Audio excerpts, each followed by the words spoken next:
Welcome to Morningstar. I'm Holly Black. With me is Dan Lefkowitz. He's a strategist at Morningstar in Chicago. Hello.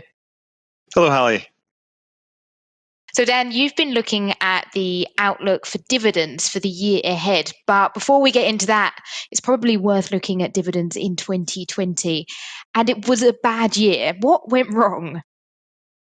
Yeah, if you look at Morningstar index families that track dividend-paying stocks around the world, they badly underperformed broad global equity benchmarks.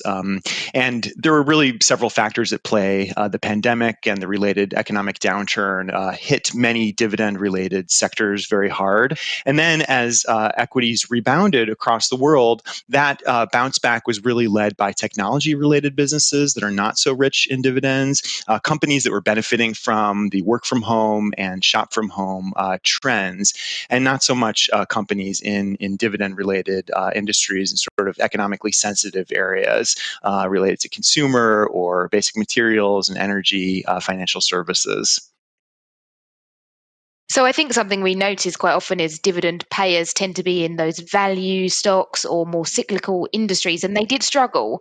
But we saw a value bounce back at the end of the year. So does that mean we're going to see a dividend bounce back? Right, absolutely. So if you look at growth stocks versus value stocks over the course of 2020, the gap between growth and value was the largest since the late 1990s, the dot-com TMT bubble. And dividend payers tend to be on the value side of the market, as I mentioned, in those old economy industries. That was for the overall year, but there was something of a rotation in November. So first we had the U.S. election. The market interpreted the outcome as relatively benign, if not positive.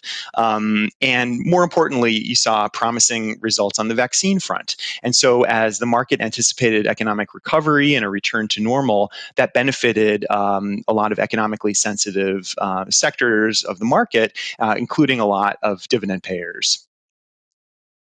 So Dan, let's be brave and put our forecasting hats on. What's your outlook for dividends this year? Yeah, we're positive. It's of course very hard to know what's going to happen in the short term, but we know that over the very long term, dividend-paying stocks are good bets. They tend to be solid businesses. We know that a substantial portion of the long-term total return from equity markets actually comes from dividends, from reinvested dividends, from dividend growth. We know that dividend businesses tend to be solid, more stable in their cash flows, and we know that that commitment that a dividend payer makes to pay out some cash to shareholders on a regular basis instills discipline and causes corporate management to steer a prudent course. And then we have to talk about yield. So the yield on our Morningstar Global Dividend Yield Focus Index, for example, is well above 4%. That's more than double that of the yield on the broad global equity market. We know that yields on most developed world government bonds are really paltry. Interest rates have been cut and are extremely low. We know that there's an aging demographic in much of the developed world that is looking for income in the equity market. So there's a lot of factors really that should be beneficial to dividend paying stocks going forward. So, are there any areas that you see as particularly well positioned to come back and start paying decent dividends? Yeah, well, it's really critical to be selective when it comes to buying dividend paying stocks and chasing yield. Looking for the most yield rich areas of the market can often lead you into troubled areas and dividend traps. Companies that have a nice looking yield, which are ultimately unsustainable.